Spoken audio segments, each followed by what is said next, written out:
ભારતીય નૃત્યકલા અને બાળકનું ઘડતર. ભારતીય નૃત્યકલા 64 કલાઓમાંની એક શ્રેષ્ઠ કલા ગણાય છે. એ ઈશ્વરનું વરદાન છે અને ઈશ્વરનું સામીપ્ય છે. એ માણસને માનવીયતાની ઉર્ધ્વગતિએ પહોંચાડે છે. આ એવી કલા સાધના છે જેમાં માણસ પોતાનો સર્વાંગી વિકાસ સાધી શકે છે.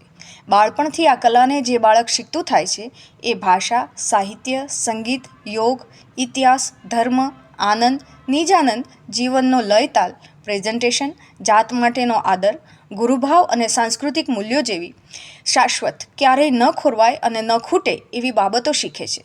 શાસ્ત્રીય નૃત્યનું બંધારણ એનામાં શિસ્ત અને શિષ્ટ વ્યક્તિનું નિર્માણ કરવામાં ખૂબ સક્ષમ છે.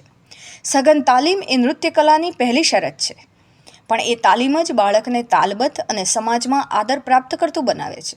કુંભાર જેમ માટીના પિંડને ચાકડે ચડાવી આકાર આપે એમ બાળકનો મૃદુ પગરવ નૃત્યના ચાકડે મજબૂત બની ગુરુ થકી નૃત્યાંગના કે કલાકાર બની ઉભરે છે.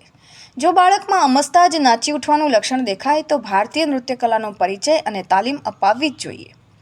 આજકાલ થઈ રહેલા માનસિક તણાવ, શારીરિક વિકાસનો અટકાવ, ચીડિયાપણું, અતડાપણું કે ખોરાક પ્રત્યેની અરુચિ બાળકની લગભગ આ કળાને લીધે જ દૂર થાય એમ મારું માનવું છે. આ કળા બાળકને એકલતા ફીલ નથી થવા દેતી. પોતે કંઈક ખાસ છે એવો કોન્ફિડન્સ એનામાં આ કળા થકી જ પામે છે. ને સૌથી અગત્યની બાબત કે આ કળા થકી મન અને તનનું લાવણ્ય એને ધર્મ, અર્થ, કામ અને મોક્ષની સીડીઓ ચડાવે છે.